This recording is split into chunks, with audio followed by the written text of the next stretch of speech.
Hey, I'm Sammy Boller for Citizen Zero, and this is my main guitar. It's a Gibson Les Paul Access.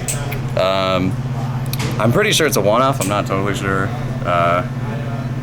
who designed it, but it's got the specs like a Les Paul Custom.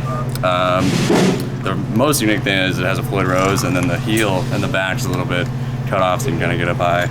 But yeah, I've used this pretty much the whole set. It's kind of like the #1 for sure. Usually just the bridge pickup, and then for clean sometimes I'll use the middle. It's got coil taps too, so that kind of comes in handy. But yeah, I'm usually just full blast on the knobs.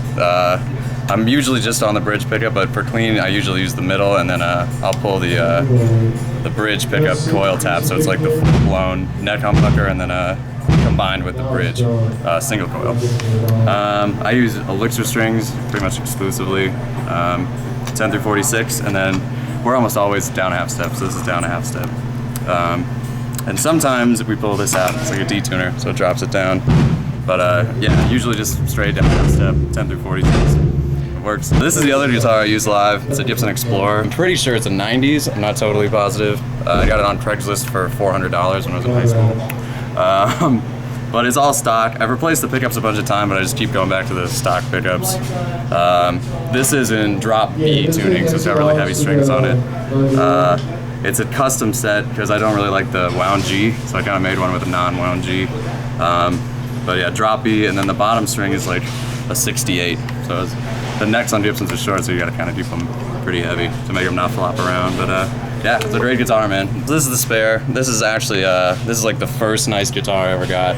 It's a Gibson SG 61 reissue. Same thing, 10 through 46, down a half step. And same thing, I'm always on top of all these, but it hasn't hit the stage yet this tour, luckily, but that's a good axe. Cool, so this is the best amp ever.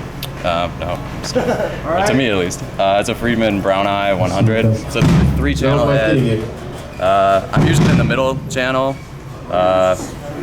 I adjust the settings a lot. I mean, it depends, like, you know, with the room. You know, you try and tune into the room, but that's pretty much how I have it set. Maybe it's that cable then.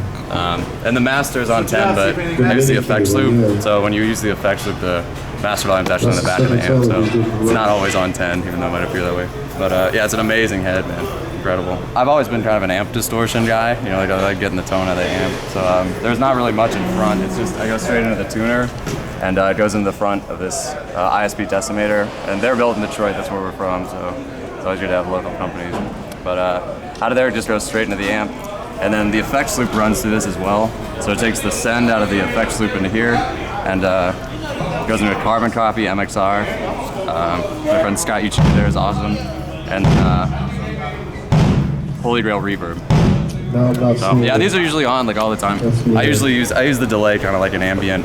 I use it more like a reverb, but yeah, it's great, man. Then the main thing I'm hitting is the foot switch. Okay. Yeah, and tapping that all night. Thanks for checking out our gear, and I'm Sammy from Citizen Zero. You can find us on Facebook, iTunes, Spotify, all that stuff. Cheers.